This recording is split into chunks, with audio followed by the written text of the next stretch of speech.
nos conceder uma entrevista sobre o tema Direitos das Crianças e dos Adolescentes. Esse é o tema do trabalho de extensão da disciplina Direitos Humanos, ministrada pelo professor Robson. O nosso grupo é composto por Aline Cardoso, Denilda Cardoso, Esther Neres, Jaqueline Almeida e Maria Alice Sampaio. Tá? Algumas componentes do nosso grupo não puderam estar presentes em virtude de internet. Com esse tempo a internet fica meio complicada, tá? Mas estamos nós aqui. Esther, é com você. Bom dia a todos. A primeira pergunta que a gente gostaria de fazer à professora é: há quanto tempo você trabalha na área de assistência social voltada para crianças e adolescentes? Então, minha jornada começou no CREAS. Eu fui advogada do CREAS, e o CREAS, vocês sabem que a gente lida com violações e violência, né? É a proteção especial. Então, eu comecei com esse trabalho no CREAS, fiquei quase 2 anos no CREAS. Depois eu assumi a superintendência da proteção básica, que são os CRAs, e aí a porta de entrada, e fiquei mais um tempinho. Então, depois disso eu fui para o NACA, né, que é o Núcleo de Atenção à Criança e ao Adolescente Vítima de Violência, e no NACA daqui a pouquinho a gente já está completando 2 anos, então quase uns 5, 6 anos, por aí. Bom, a segunda pergunta: quais são os principais direitos das crianças e do adolescente, segundo o Estatuto da Criança e do Adolescente, o ECA? Então, a gente não pode entender que os direitos das crianças e dos adolescentes, eles estão somente no ECA. O ECA vai ser esse norteador, né? Mas outras fontes de direito da criança e do adolescente vão estar presentes em muitas ações judiciais, né? Muitos programas, muitos projetos, muitos trabalhos. A própria decisão judicial vai formular uma fonte também de direito. Então, todas as decisões judiciais que a gente tem em prol da criança e do adolescente também vai ser uma fonte de direito, e um direito também que a gente precisa refletir e analisar, porque a lei ela não vai ser estática, mas vejam, a frequência de mudança da lei é uma, e que não alcança, ela não está paritária à frequência das mudanças das relações sociais. Então, eu vejo que o principal direito das crianças e dos adolescentes hoje é de viver, né? E de viver com dignidade. E para a gente garantir isso, a gente precisa entender um sistema judicial que funcione, né? Que analise realmente os perigos, os riscos que essa criança e esse adolescente possa estar submetido, né? Nós tivemos aí a lei Henri Borel, que foi também um avanço. Nós tivemos a mudança do ECA no tocante às crianças vítimas de violência, quando a gente pensa no depoimento especial e na escuta especializada, o que também está dando pano para manga, tá? Porque o serviço social ele não está muito pacífico com o depoimento especial e nem com essa prática de escuta especializada. E aí eu vou explicar a vocês. Por isso que é muito importante a gente entender que o direito da criança e do adolescente, ele está tecido e construído no cotidiano, principalmente para a gente que trabalha com esse grupo, né? Então, a gente não pode, por exemplo, revitimizar a criança, o adolescente, para tentar entender qual foi a violência que ele passou. Mas alguns procedimentos hoje revitimizam a criança para tentar entender o crime. Então, assim, tem uma tensão aí estabelecida entre punir, compreender o crime, os caminhos que a gente faz para entender esse crime e punir, né, com o rigor necessário, mas preservar essa criança. Então, hoje, isso ainda é algo a se trabalhar, né? Algo a se refletir, porque na sanha de percorrer, né, fazer esse percurso todo para entender o crime, está a criança. E, por exemplo, a criança, às vezes, a ocorrência vem de uma outra delegacia e vai para a DECAV. A DECAV é a delegacia de crimes contra criança e adolescente mesmo, né? De criança e adolescente vítimas. né? E aí a DECAV chega lá, faz o depoimento especial. E aí depois essa criança é encaminhada para a VECA, que é a vara própria, né, de crimes contra criança e adolescente. Essa criança é encaminhada para serviços próprios do Estado, como o que a FIA faz de uma forma brilhante, mas a gente ainda precisa refletir, né, para melhorar esses serviços, porque a FIA só alcança um tipo de violência, que é a violência intrafamiliar. Então, a gente precisa repensar na ampliação desse escopo, né, de cuidados. Então, quando chega na VECA, por exemplo, ou quando chega no NACA, a gente vai tentar fazer um trabalho de escuta especializada. E esse trabalho precisa ser muito atento. Por quê? Se a DECAV já fez o depoimento especial, a gente não pode fazer escuta especializada. A nossa escuta especializada vai precisar ser baseada na análise documental daquele depoimento que a criança deu, né? Para evitar realmente a revitimização dessa criança. Só que nem sempre a gente consegue alinhar, porque às vezes a DECAV faz o depoimento especial, mas a criança não se abre tanto.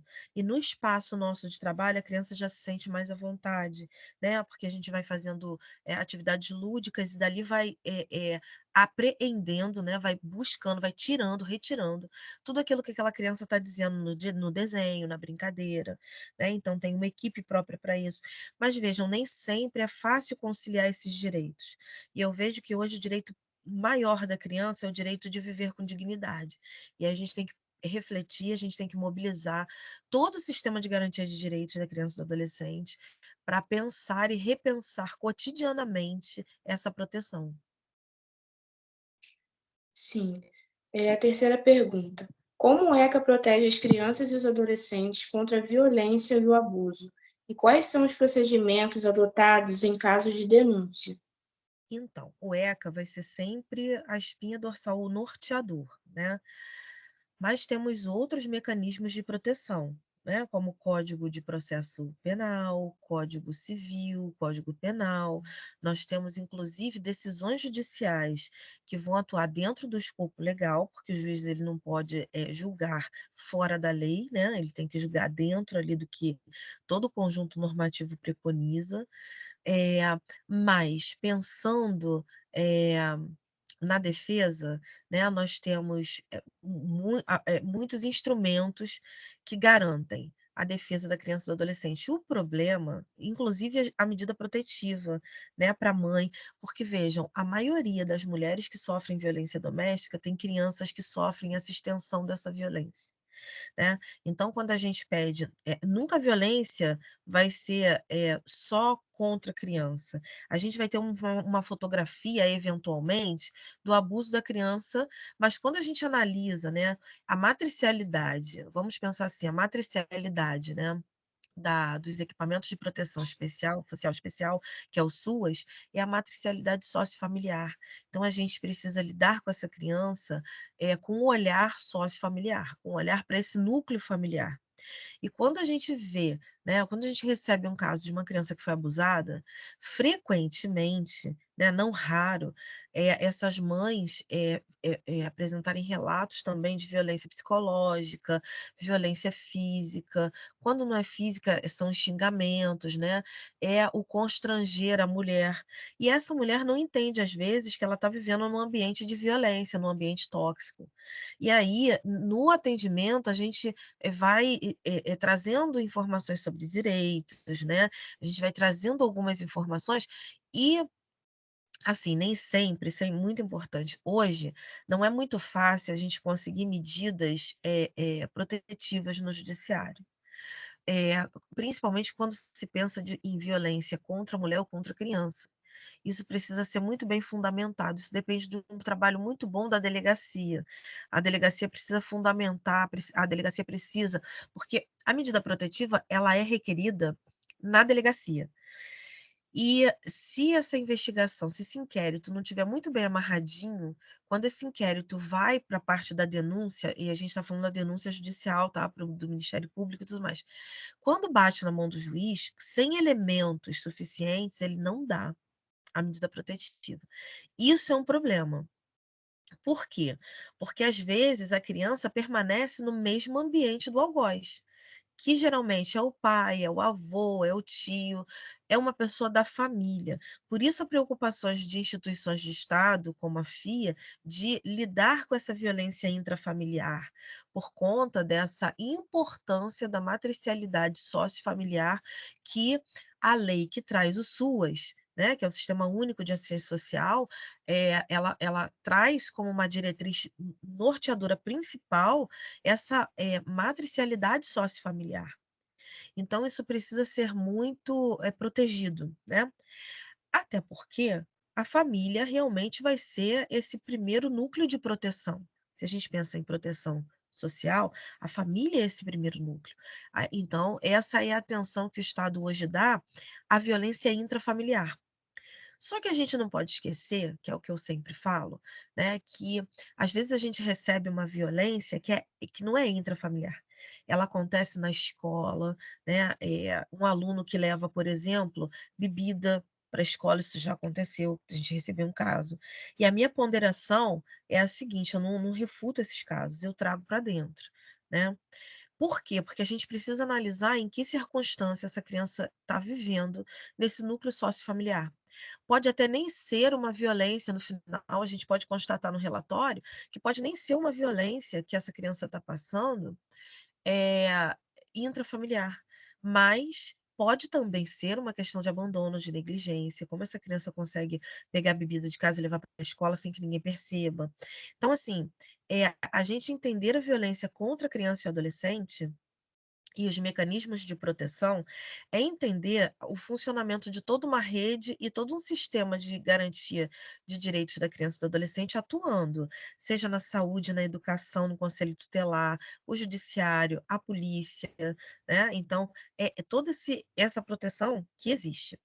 Agora, a gente não pode entender proteção como retirada também do núcleo familiar, porque essa é a estratégia assim mais drástica, porque a prioridade é manter essa criança com a família, seja a família extensiva, seja a família biológica, né? Mas é manter ali pai e mãe, né? Quando a gente fala de família biológica, pai e mãe, a família afetiva. Mas também a gente não pode pensar em tirar essa criança do núcleo familiar. Por isso que às vezes, isso é bom e também tem um lado ruim, porque às vezes a criança fica com esse algoz, fica com esse convivendo com essa pessoa quando não se tem esse afastamento, né. Algumas mães conseguem ir para outros lares, né, para familiares, para outras casas e separa do sujeito. Mas tem mães que não separam do sujeito e às vezes nem acredita que essa violência aconteceu. Então, quando a gente pensa em proteção, né, depois que tem a denúncia, cabe à família a gente, chamar e como o NACA ele vai atuar? Ele vai atuar numa perspectiva muito pontual, porque ele vai ouvir também o alegado, né, o alegado autor da violência. Então é um trabalho diferente do CREAS, é um trabalho muito diferente, vai fazer isso tudo na perspectiva da escuta especializada. Mas, mesmo com orientação, a gente percebe que nem sempre as mulheres conseguem proteger seus filhos, ou acreditar que essa violência realmente aconteceu, né, ou acha assim: "Ah, foi uma coisinha à toa, né, ah, deu só um tapinha no bumbum, ah, foi só um beijinho na boca que deu, né, só deu quando deu banho machucou, mas tadinho, né, não sabe dar banho", essas coisas, quem faz é mulher. Sabe esses discursos que hoje em dia não cabe mais? É isso, porque havia uma tendência no passado das famílias esconderem abusos, né, com medo de repercussão, da vergonha, né, então escondiam e naturalizavam muito isso. Às vezes a gente pega famílias que ainda trazem esse discurso muito carregado, né: "Ah, foi nada não, ela tá bem, a criança tá bem, foi só uma brincadeirinha". Entende? Então a gente esclarece, a gente informa que hoje em dia a gente não pode pensar com todo o arcabouço de leis que nós temos, a gente não pode pensar dessa forma. E aí a gente tenta, conscientizar com informação. Não é determinar o que a pessoa vai fazer, mas é dar informação. E quem decide é a mãe. Agora, quando a gente entende que é uma situação de muito risco, aí a gente parte para oficializar o CREAS, né, o MP, para poder atuar nesses casos mais drásticos, né. É isso.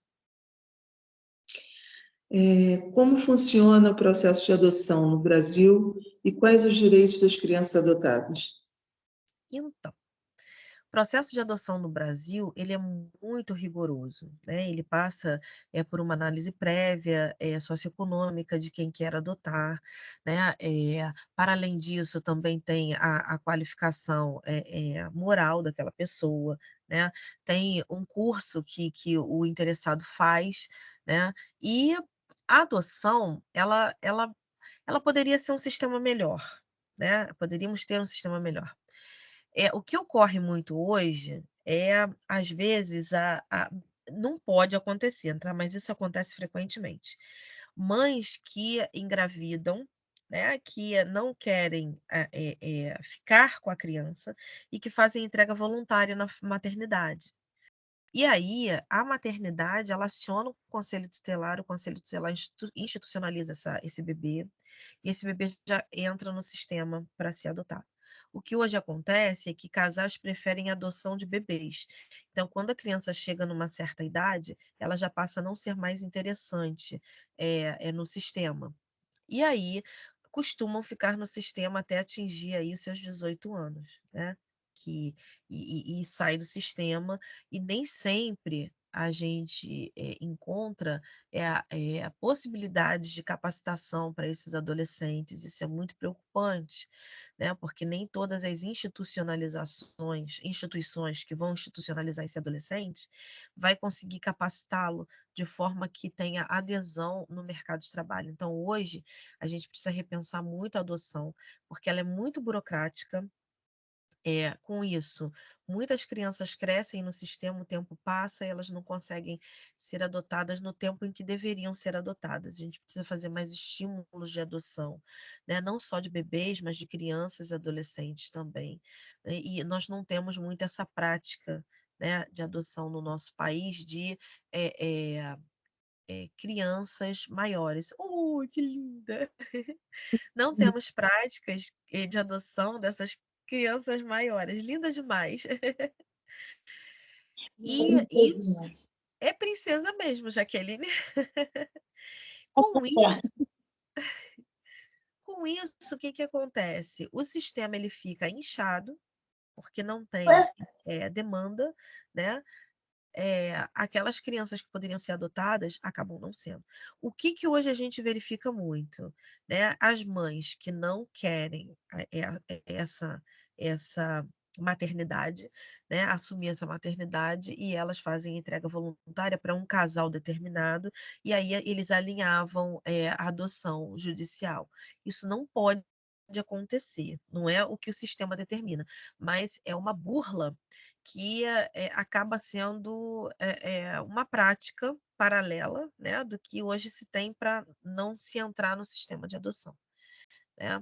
Eh, mas a gente ainda precisa refletir muito sobre a adoção, tem muitas questões que a gente precisa melhorar nesse sistema, para que amplie as oportunidades de crianças e adolescentes serem adotadas.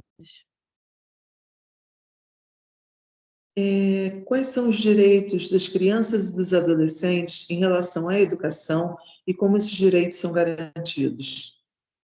Então, o próprio ECA, a Constituição Federal, que vai ser a norma-mãe, né, vai garantir a inclusão dessa criança, várias leis, né, a LDB, outras leis surgem, né, para além da Constituição e do ECA, garantindo a a incorporação dessa criança, nessa matriz escolar, né. E aí seja de qualquer forma que a criança precisa, né. Se a gente tem aí uma criança, que precisa de acompanhamento, né, especial, a gente vai ter escolas com mediadores, né. Se a gente tem crianças superdotadas, a gente também vai ter escolas que terão mediadores, porque não pensem que mediador é só para crianças com TED, ou autista, nada disso, né, também para as crianças superdotadas.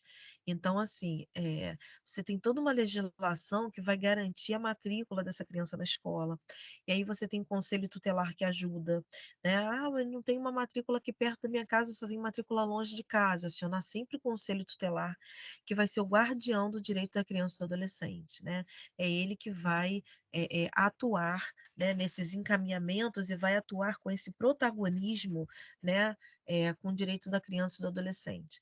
Então, não tem escola, e a defensoria também. Não tem escola, o conselho tutelar interviu, oficiou, não deu certo, a defensoria vai mandar ofício para a Secretaria Municipal de Educação ou Estadual de Educação, onde essa criança estiver inserida, e aí a gente tem que ver se o território que essa criança está inserida e a série que essa criança precisa, né, faz parte da educação básica do município, se faz parte da educação do nível médio aí do estado, né? Mas o direito basicamente é pleno, nenhuma criança pode ficar fora da escola. Inclusive, o Conselho Tutelar observa, né, e existe esse chamamento dessa família que deixa a criança fora da escola. Então, isso é muito sério, tanto que esse monitoramento, por exemplo, do Bolsa Família, né, que é o programa de distribuição de renda, ele leva em conta a taxa de condicionalidades, né, e de saber se essa família está atendendo às condições que o programa de distribuição de renda coloca. Um desses critérios é a presença escolar para receber o Bolsa Família da criança, entendeu? Das crianças desse núcleo familiar. Então, para vocês verem como é sério, a criança precisa estar na escola. Isso não é uma escolha dos pais, é obrigatório. Tanto é que a lei fala que o ensino obrigatório, né, ele vai começar depois dessa fase da educação infantil, né, que é da creche. Se eu não me engano, é até os 4, 5 aninhos de idade. Aí começa o ensino obrigatório, ok? Ok. Quais são, professora? Estou aqui. Tá. Quais são as políticas públicas existentes para apoiar crianças e adolescentes em situação de vulnerabilidade social? Então, eu vou apontar a principal, tá? Que é o nosso Sistema Único de Assistência Social. O nosso Sistema Único, ele vai ter como porta de entrada o CRAS, né, que vai observar se esse vínculo está fragilizado para fortalecer. Então, a gente vai ter aí um programa que é Serviço de Fortalecimento de Vínculos, né, e Convivência dos Vínculos Familiares. Dentro desse programa, nós temos uma política que se chama o PAIF, que está no CRAS, né, que é a nossa porta de entrada. O CRAS é hoje equiparado à nossa saúde básica, à clínica da família, aos postinhos de saúde, né? Então, ele vai ser equiparado. Então, o PAEF vai ser hoje a nossa principal política, né, o nosso principal programa aí, o nosso norteador, para fortalecer os vínculos dessa criança que está aí com uma vulnerabilidade social pontuada. No entanto, temos outros programas, tá? Quando essa vulnerabilidade consiste na ruptura desse vínculo, né, ou numa violência, ou numa violação grave de direitos, aí a gente vai ter o PAEF, que está no CREAS, né? Então, PAEF e PAEF são basicamente irmãos, trabalhando em eixos diferentes, um na básica e outro na especial. Para além disso, para além desse monitoramento, né, desse programa de acompanhamento familiar, que é o PAEF e o PAIF, é porque a gente nunca pensa na criança apenas, né? Isso é muito importante, porque a nossa matriz de cuidado é sociofamiliar, principalmente dos equipamentos de proteção básica e especial. E aí, o PAIF e o PAEF vão ser protagonistas nesse monitoramento, nessa observação, nesse acompanhamento, né, para encaminhar para outros serviços e outros programas que sejam necessários, cada caso é um caso, né? Às vezes, por exemplo, a gente vai demandar a presença do conselho tutelar, acompanhando aquela demanda. Nem sempre o conselho vai estar acompanhando de perto aquela demanda constantemente, mas junto, né, com o CRAS ou CREAS. Todo o sistema de garantia de direitos hoje já é uma forma, já é uma articulação política, né, se a gente pensar em política pública social, já é uma articulação de uma garantia que essa criança tem de que ela vai ser protegida. Só que a gente precisa discutir fluxos desse sistema, porque a burocracia ainda emperra certas situações, como as medidas protetivas no judiciário, né? É como essa mãe, né, esse núcleo familiar efetivamente ter a consciência dos riscos que essa criança está correndo com uma pessoa ou outra que está abusando, supostamente abusando, né? E afastar e proteger essa criança. Porque não parece, mas a maioria das violências que são perpetradas contra a criança é no próprio núcleo familiar, onde essa criança deveria ser protegida, né? Então, isso já é uma contradição e que a gente precisa analisar muito e muito bem, né? Por isso que a gente tem o PAIF e o PAEF para acompanhar essas famílias, né? E isso pode funcionar concomitantemente, tá? O acompanhamento do CREAS pode ser concomitantemente com o acompanhamento do CRAS. Por quê? Porque o CREAS vai atuar enquanto se mantém a violação e a violência, né? Quando cessa, cessou a intervenção do CREAS.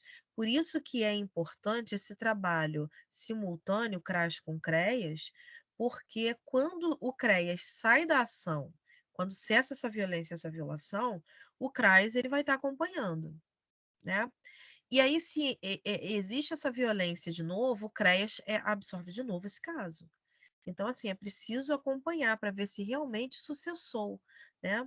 É, são casos, às vezes, de abandono, porque às vezes os pais pensam assim, o ECA diz que a partir dos 12 anos pode deixar a criança sozinha em casa. Gente, o ECA não fala isso, né? Mas as pessoas já pensam isso. Então, eu participei de um evento onde uma psicóloga escreveu um trabalho que falava exatamente sobre isso, né? A mãe que precisa trabalhar precisa deixar o filho sozinho. E aí, ela está incorrendo em crime? Não, porque ela precisa trabalhar e precisa. Foi o que ela escreveu, tá? Não é o pensamento aí majoritário nem o meu pensamento. O que não pode acontecer é uma criança de 12 anos ficar abandonada, né? Porque o que acontece com essa criança, a responsabilidade ainda é dos pais. Ela goza de certa autonomia, porque não é tão pequenininha, mas ela ainda tem vulnerabilidade, porque é uma criança, não está com desenvolvimento intelectual formado, ela não está formada, né? Mas como sujeito de direitos, ela tem autonomia. Só que assim, a gente não pode confundir uma coisa com a outra, né? E por causa disso a gente vai deixar largado e abandonado que tá tudo certo, não tá não. É assim, tá?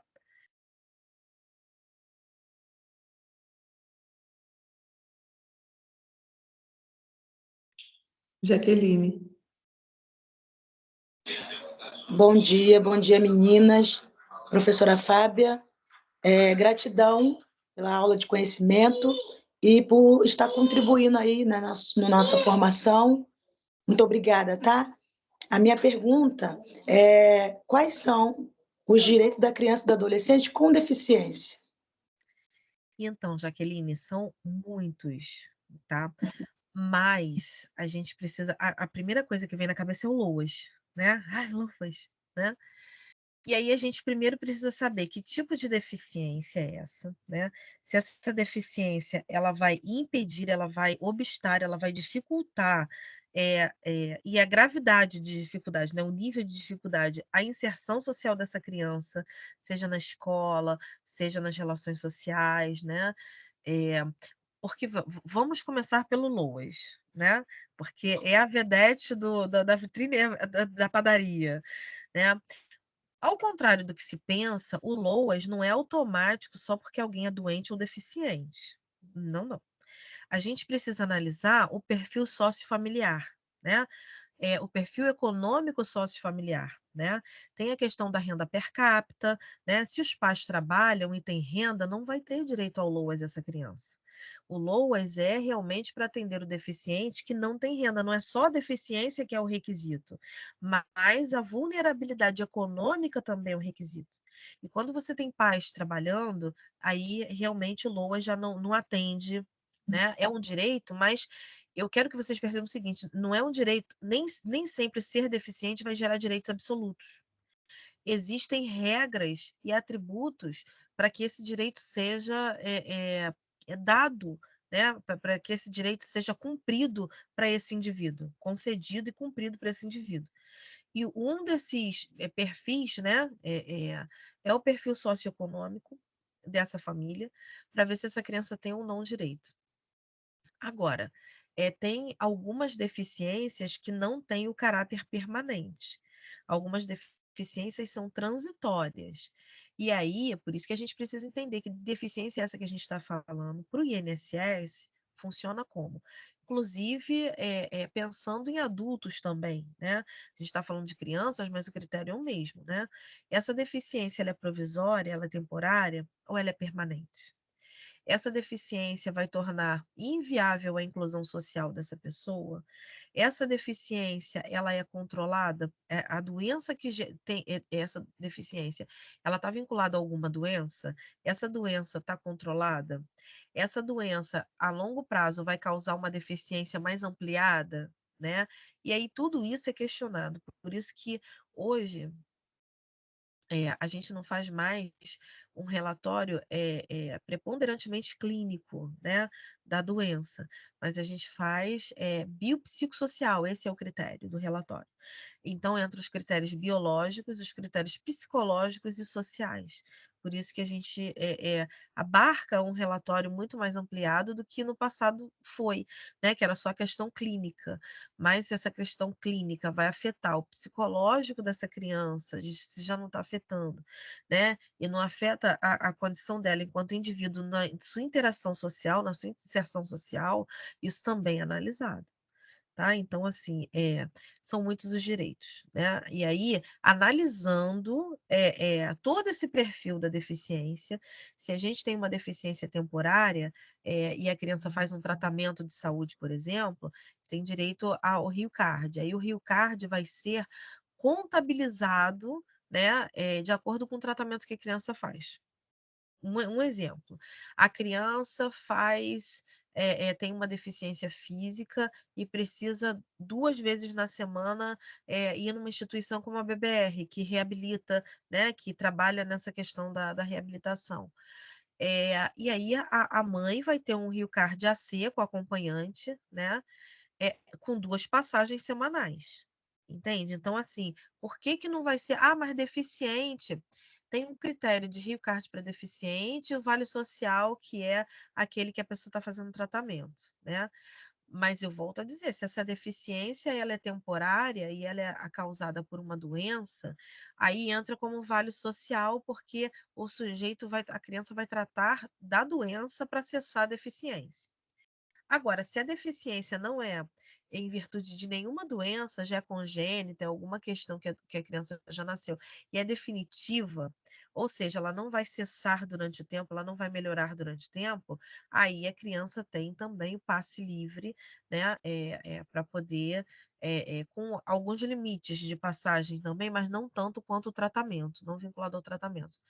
Para além disso, tem a identificação dessa criança, né?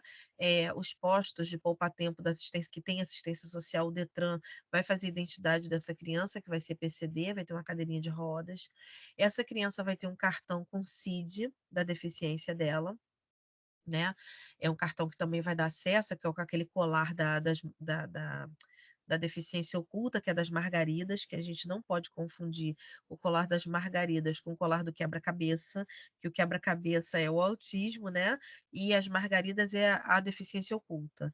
Então, é identificar essa criança, é, é, é instruir essa criança, né, que ela tem direitos especiais, porque ela é uma criança especial, né? Especial no sentido das prioridades de direitos, né? Que ela vai ser especial nessa prioridade de direitos, mas ela vai ser como uma criança como qualquer outra, garantido a ela o acesso à educação, transporte, ao lazer, mas basicamente falando, Jaqueline, é um benefício social que essa criança pode ter, né, que é o BPC. Às vezes a mãe tem que largar o trabalho para cuidar full time dessa criança, então vai ter esse BPC. Eh, Vai ter também essa questão da passagem, né, do Rio Card ou do Vale Social, depende do local, né, da política local, né, de transportes. Vai ter essa identificação, social, para que essa criança tenha prioridade nas filas, no atendimento na saúde, né? Então, basicamente, esses são os direitos: educação, saúde, transporte e o benefício. Professora, e como o assistente social, né, uma outra pergunta, né? E como o assistente social pode ajudar em caso de trabalho infantil? O PET, então, o CREAS, ele trabalha com o Programa de Erradicação do Trabalho Infantil, é o PET, né? E aí, eu acho que o dever do cuidado com a criança é da família, da sociedade, do Estado, né? Então, nessa situação, não só o assistente social, mas a população que percebe onde tem trabalho infantil precisa denunciar, né? Vai ao CREAS, faça a denúncia. Olha, eu passei na praça tal e vi a criança vendendo ali a caixinha. A equipe de abordagem vai lá para poder ver a situação dessa criança, vai tentar entrar em contato com a família, vai colocar essa criança no PAEF, né, para poder observar se essa família vai continuar com essa prática de colocar essa criança para vender no sinal bala ou qualquer coisa assim, né? Ou continuar com trabalho infantil. O PET é um programa que ele vai integrar essas crianças, ele vai integrar famílias, ele vai esclarecer e vai monitorar cotidianamente todos os dias. Ele é um programa contínuo que não para, tá? Ele vai fazer esse monitoramento do trabalho infantil no município. O CREAS vai cuidar disso com a equipe de abordagem e aí passa depois para a pasta da equipe que cuida do PAEF, né, da pasta da criança e do adolescente. E aí inclui essa família nessa pasta e vai acompanhando essa criança. Isso acontecia muito, eu trabalhei em São João, acontecia muito lá no Shopping Grande Rio. E aí, o que o shopping fez? Eu achei assim uma tirada, eu só tenho duas notícias, né, do Shopping Grande Rio e do Norte Shopping. O Norte Shopping, ele pegou uma ONG, colocou psicólogos e assistentes sociais para poder cuidar, para fazer a abordagem dessas crianças de pet, né, que entrava no shopping para poder vender. E o Shopping Grande Rio estava na iminência de fazer um convênio, né, com o município para poder pegar alguns profissionais para fazer o PET lá, né, para focalizar o PET lá. Então, assim, são ações que a sociedade civil, né, a comunidade ampliada, né, as pessoas, a população, as empresas, né, precisam também tomar partido e denunciar. Como assistente social ele pode contribuir, Jaqueline? Eu acho que reportando ao CREAS, né, não dá para a gente se aproximar e fazer um trabalho que é próprio do município. A gente vai estar aí atuando como uma a gente vai estar passando por cima do CREAS, né? Que é o agente legal e capaz de fazer esse tipo de abordagem. Então, até para a gente trabalhar, a gente precisa ter cuidado, né? Porque no serviço social, o que você pode fazer é tentar conversar para entender a história dessa criança, para ter mais dados quando levar para o CREAS, né? Agora, não dá para fazer intervenção ali, né? Então, lembra que a gente não pode ter ali a síndrome do Salvador, né? A gente não tem como salvar, mas a gente tem como ajudar, a gente tem como reduzir essas práticas. E aí informando a população sobre direitos, né? Sobre garantias, sobre as responsabilidades, né? Dessas práticas e como cada um tem a responsabilidade de, quando vê isso acontecendo, levar para os órgãos de proteção. Não é denunciar crime, mas é levar a notícia para que acione os órgãos de proteção para proteger essa criança e esse adolescente que está em trabalho infantil. Mais uma pergunta: como as instituições de acolhimento funcionam e quais são os direitos da criança e do adolescente que vivem nela? Então, as instituições de acolhimento, via de regra, e elas vão ser acionadas em última instância, né? Porque a prioridade é manter essa criança e esse adolescente no núcleo sociofamiliar. Mas as crianças nessas instituições, essas instituições são rigorosamente fiscalizadas pelo Ministério Público. As audiências concentradas, e a gente chama de audiência concentrada por quê? Porque é audiência que são de um grupo de crianças que foram institucionalizados. Então, creia que essas instituições recebem mensalmente o Ministério Público, recebe periodicamente, a cada 2 ou 3 meses, se eu não me engano, audiências concentradas, que vai juiz, vai um escrivão com computador, a audiência é feita ali na instituição, né? E geralmente quem participa é o CREAS, por quê? Porque a institucionalização já é a alta complexidade da proteção social especial. Então, o CREAS ele se divide na média e na alta complexidade, né? A média complexidade são as políticas e os atendimentos que são feitos no próprio CREAS, né? Inclusive a abordagem, o PET, né? O PAEF, agora a medida socioeducativa é média complexidade. Agora, quando a gente fala de alta complexidade, a gente está falando das institucionalizações, seja para criança e adolescente, seja para o idoso. Então, quem participa dessas audiências também são as equipes do CREAS que está com a pasta daquela criança, né? Então, psicólogo, AS, advogado, vai para essa audiência nas instituições para explicar a evolução do acompanhamento daquela família, né? Porque o CREAS acaba fazendo realmente essa evolução para que aquela família possa receber novamente aquelas crianças. Prepara a família para receber novamente aquelas crianças, porque aquelas crianças não ficam institucionalizadas para sempre, por muito tempo. Mas enquanto perdurar aí o motivo que tornou o núcleo familiar vulnerável para essas crianças, tá? Agora, dentro das instituições, essas crianças vão ter educação, vão ter educadores, vai ter alimentação, vai ter saúde, vai ter lazer. Por isso que muitas crianças, quando chegam nessas instituições, não querem voltar para casa, porque elas têm absolutamente tudo ali: higiene, comida, lazer, educação, né? Você tem professores que fazem aí que cuidam, né, da educação dessas crianças quando está em tenra idade. Quando está numa idade relativamente quase próxima à adolescência, a instituição providencia o transporte para essas crianças irem para a escola, e essas crianças só saem no transporte também da instituição. Então, garante que a criança continue na escola, matriculada regularmente. Ela só não está no núcleo familiar, mas a rotina dela continua. Então, os direitos dessas crianças que são institucionalizadas, educação, alimentação, e é muito mais garantido do que efetivamente nos lares. Por isso que existe essa ponderação do juízo de reinserir essa criança no seu núcleo familiar, enquanto não se tiver certeza de que essa reinserção vai ser benéfica para essa criança. E quais são os direitos dos adolescentes em conflito com a lei e como a ECA os protege? Então, a gente está falando dos adolescentes da medida socioeducativa, né? Então, esses adolescentes, eles são atendidos também no CREAS, porque está aí na média complexidade, né?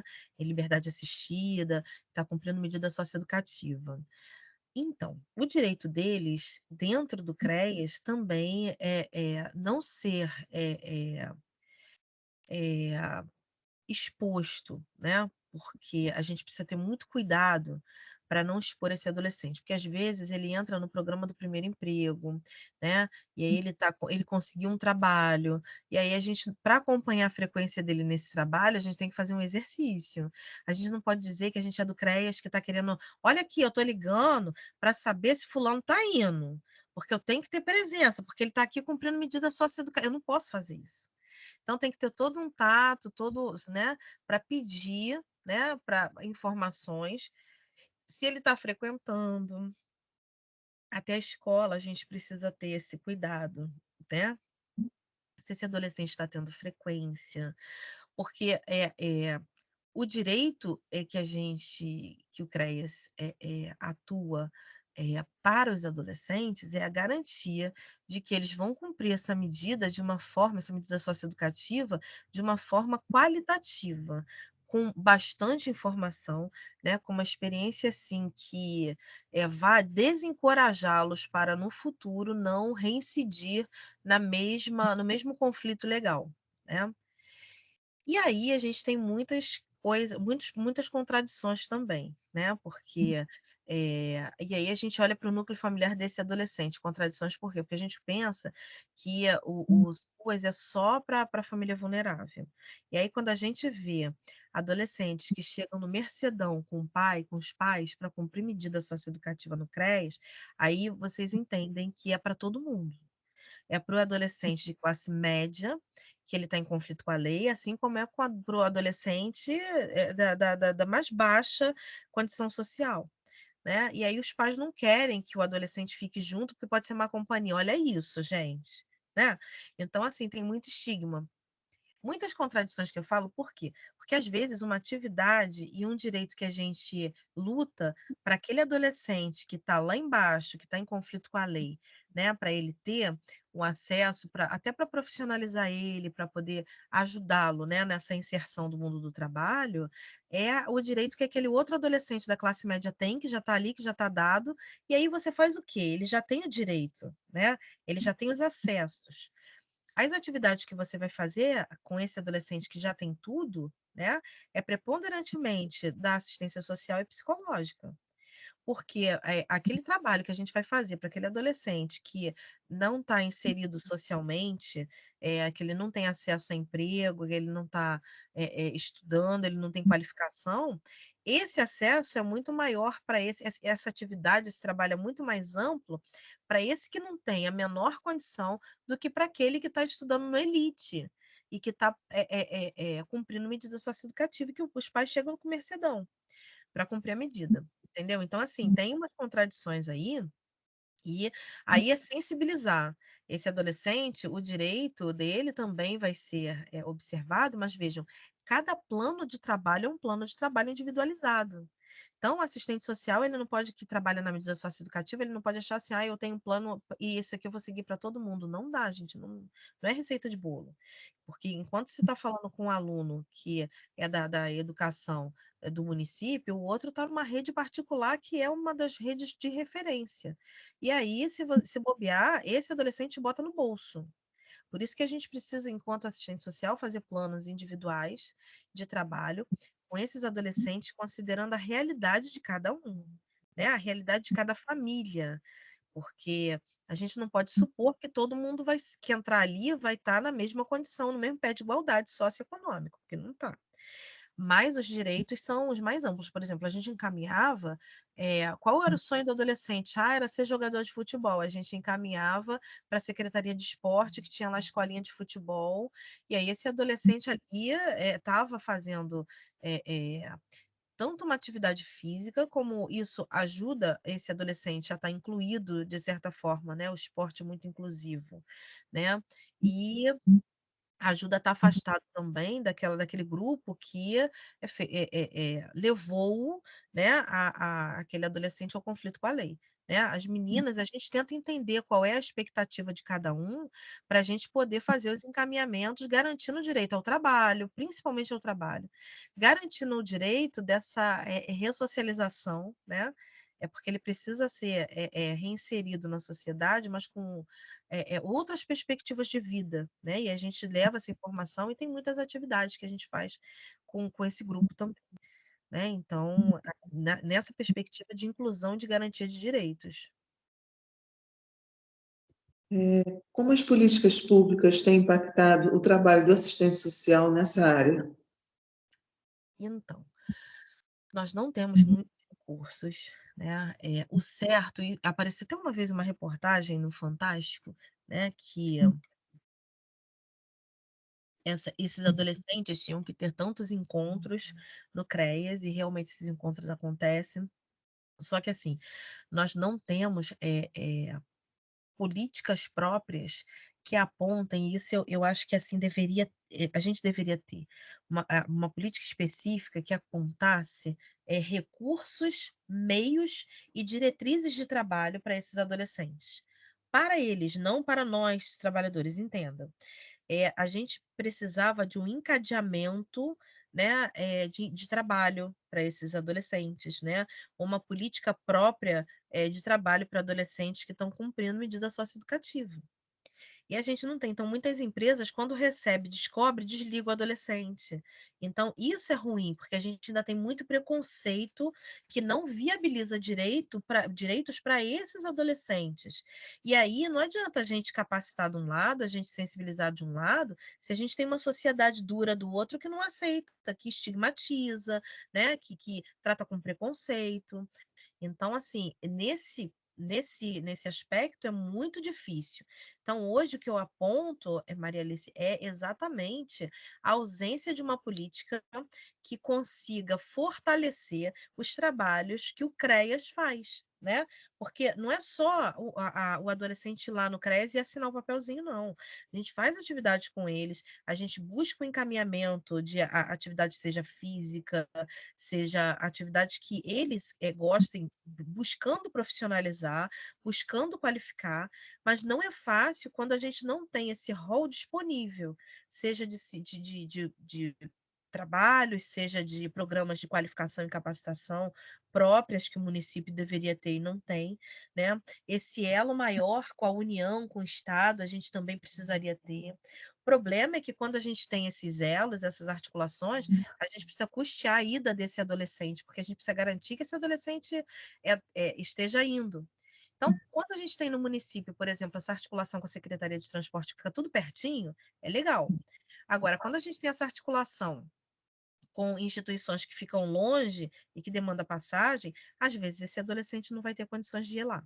Então, a gente tem que repensar como a gente vai fazer isso. A alternativa que a gente fazia, às vezes, era trabalhar com o conselho tutelar, de pegar o carro, pegar o adolescente, os adolescentes, né? Aí a gente levava de 2 em 2 ou de 3 em 3, né? Deixava lá e no horário certo a gente voltava lá para buscar. Mas é uma articulação, não é uma obrigação do conselho fazer isso, entende? Então a gente precisa ter uma política que fortaleça e que queira de verdade a ressocialização desses jovens. E hoje o que a gente tem é o Estado sendo o maior violador de direitos, né? Porque é um Estado neoliberal, é um Estado que está pouco se importando com políticas sociais, né? Eu não falo no governo de hoje, eu não estou falando de governo, eu estou falando de Estado de uma forma geral, um Estado historicamente violento, é um Estado que historicamente é omisso com relação a direitos, né? Se a gente pensar que a legítima defesa da honra era um argumento assim pútrido, né? Horrível, horroroso, né? Que o homem matava a mulher com esse argumento da legítima defesa da honra, né? Desde a década de 40, isso só foi derrubado no STF, acho que ano passado ou retrasado. Gente, olha quanto tempo. Entendeu? Em que o feminicídio, as defesas eram essa, a legítima defesa da honra. Ah, eu soube que ela me traiu, então eu fui lá e vinguei minha honra. Isso passava, gente, passava. Eram crimes de amor, não era crime de ódio. Era tornar muito lúdico, muito gourmetizado, uma coisa muito séria. Então, assim, o Estado hoje é o maior perpetrador de violência. Se a gente pensar bem, ele não garante absolutamente nada. São nossos movimentos sociais, e aí o papel do assistente social, mobilizar a sociedade civil, mobilizar os grupos, né, para uma sociedade mais justa, né? Para políticas públicas mais efetivas. Por isso que cada segmento tem um movimento. Não é que um movimento vai apagar o outro ou ofuscar o outro, ou é isso ou é aquilo. Não, todos os movimentos são legítimos e precisam acontecer de uma forma fortalecida para poder pedir políticas públicas necessárias, né, para o cuidado desse jovem, dessa criança, desse adolescente.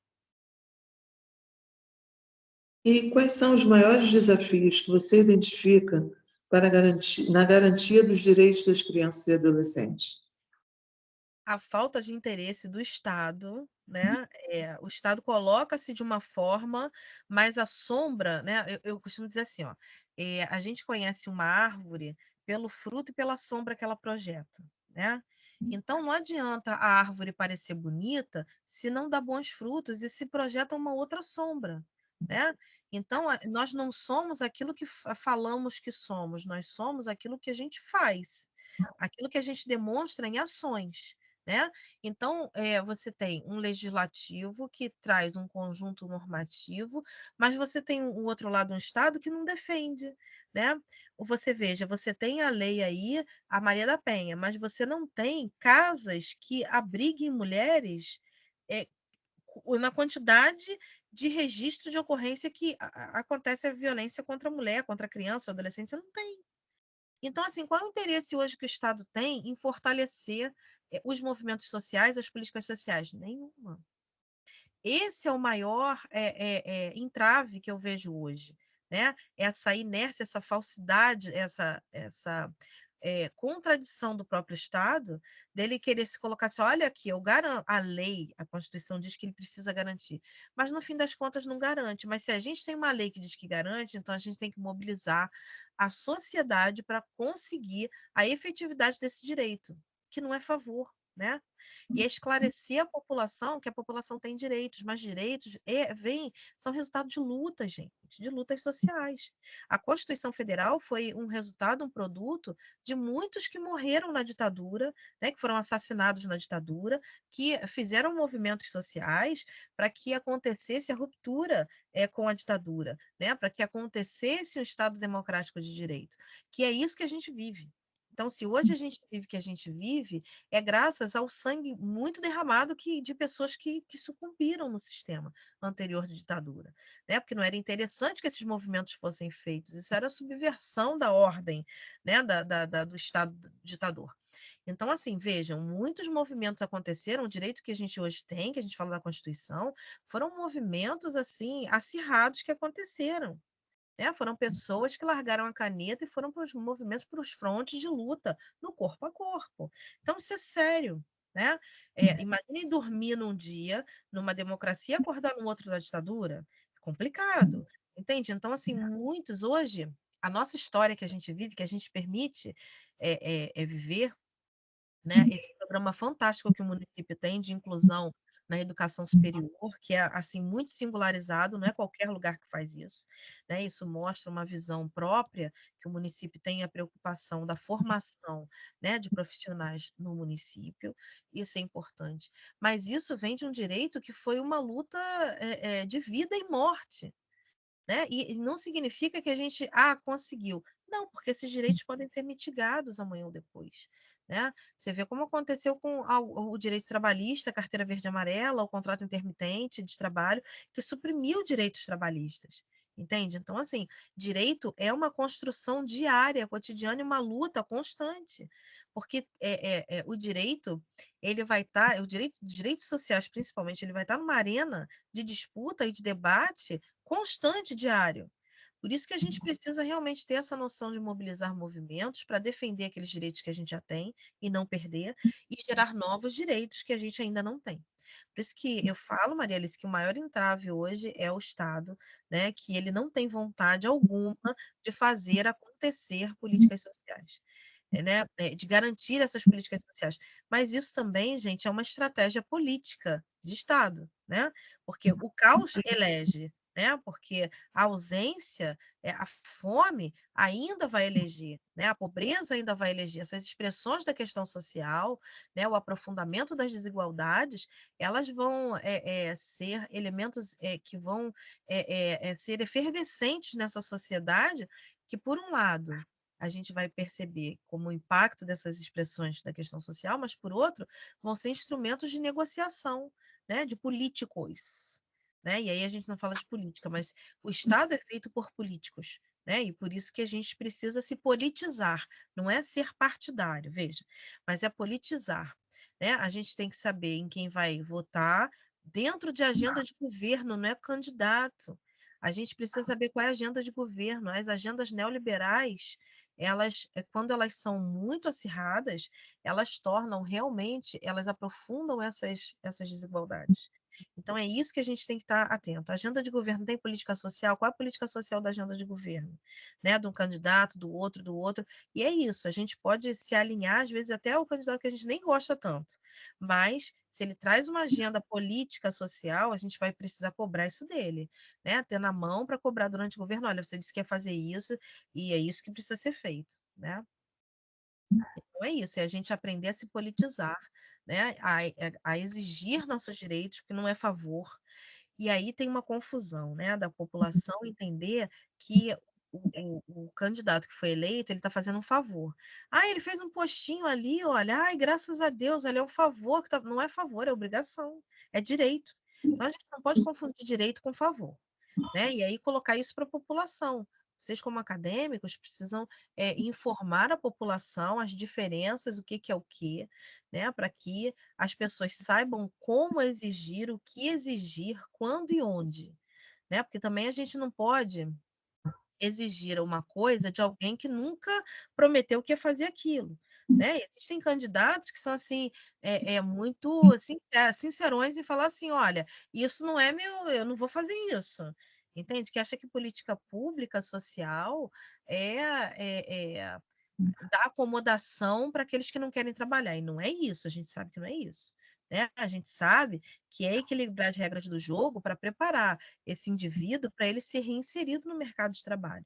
Mas tem pessoas que veem isso com outros olhos. Né? Então é isso que a gente precisa lutar, combater para mudar essa sociedade para uma sociedade realmente mais justa, né? Mais igual, mais equânime. Professora, foi um imenso prazer tê-la conosco, né? E aprendemos muito, muito, muito com a senhora hoje.